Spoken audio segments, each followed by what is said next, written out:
حکومت میں صحافیوں کے حوالے سے کیا اقدامات اٹھائے گئے ہیں اور سوات کے صحافی جنہوں نے دہشت گردی میں سیلاب میں اس میں قربانیاں دی موجودہ حکومت ان کے لیے کیا اقدامات اٹھائے گی؟ اس طرح ہے کہ کوئی بھی حکومت جو بھی کوئی اقدام کرتے ہیں تو اس کا مطلب یہ ہوتا ہے کہ ان کی جو عوام ہے اس کی بہتری کے لیے ہوتی ہے. تو عوام کو حکومت کی ان پالیسیوں سے اور ان اقدامات سے کون خبردار کرے گا، اس کے متعلق کون ان کو بتائے گا، اس کی اوپینین میکنگ کون کرے گی؟ تو وہ صحافی ہوتے ہیں. تو لہٰذا جس طرح حکومت چاہتے ہے کہ دیگر جو معاشرے کی دیگر طبقات کی خیر و فلاح کی وہ کام ہو جائے، تو اس طرح صحافیوں کی فلاح و بہبود سے بھی حکومت بے خبر نہیں ہے. ہم نے اس سال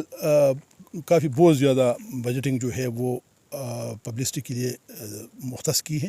اور آپ دیکھ رہے ہیں کہ اخباروں میں اور ٹیلی ویژن پر ہمارے بہت زیادہ کمپین چل رہے ہیں. یہ پیسہ کروڑوں کے حساب سے ہم اخباروں کو اور میڈیا ہاؤسز کو دے رہے ہیں، اور ظاہر ہے کہ جو ہمارے صحافی ہے وہ انہیں اداروں میں کام کرتے ہیں، تو یہ پیسہ آگے جا کر ان کے تنخواہوں کے مد میں اور ان کی دیگر فلاحی کاموں پر خرچ ہوتے ہیں. اس کے ساتھ ساتھ ڈائریکٹلی بھی حکومت چاہتی ہے کہ ان کی صحافیوں کی وہ زندگی میں بہتری آ جائے. تو فی الوقت ہم نے تو ان کی جو انڈاومنٹ فنڈ ہے خیبر پختونخوا میں، وہ ہم نے 6.5 کروڑ سے بڑھا کر چیف منسٹر صاحب نے اس کو 13 کروڑ کر دیا ہے. اسی طرح ابھی پشاور پریس کلب کے لیے آپ لوگوں نے دیکھا کہ ہم نے وہ وہاں پر نیو پشاور سٹی میں تقریباً 550 پلاٹس جو ہے وہ دے دیے ہیں. اور ابھی چیف منسٹر صاحب کی ہدایت پر میں سوات آیا ہوں، اور چیف منسٹر صاحب کی یہ سخت ہدایت ہے کہ جو مالی سال جو جاری ہے، مطلب 30 جون سے پہلے ہم اس کالونی کو انشاءاللہ فنکشنل کریں گے، اور سوات پریس کلب کے جو یہاں پر جو ممبرز ہوں گے تو ان کو انشاءاللہ ہم الاٹمنٹ لیٹرز دیں گے. سر، موجودہ حکومت نے میڈیا پروفیشنل بل کا بھی اعلان کر دیا ہے، تو اس سے صحافیوں کو کیا فائدہ ہوگا؟ ایک نہیں ہے، مطلب 2-3 مختلف ایکٹس ہیں جس میں مختلف انداز میں ہم صحافیوں کو انشاءاللہ وہ فائدہ دیں گے. سب سے پہلے وہ جرنلسٹ پروٹیکشن ایکٹ ہے، جس میں چونکہ جرنلسٹ عموماً معاشرے میں برائیوں کی طرف نشاندہی کرتے ہیں، اور جو کرمنل لوگ ہوتے ہیں تو پھر وہ جرنلسٹ سے انتقام لیتے ہیں، تو ان کو ان منتقم مزاج لوگوں کی انتقام سے بچانے کے لیے حکومت نے ایک ایسا بل انٹروڈیوس کیا ہے جس میں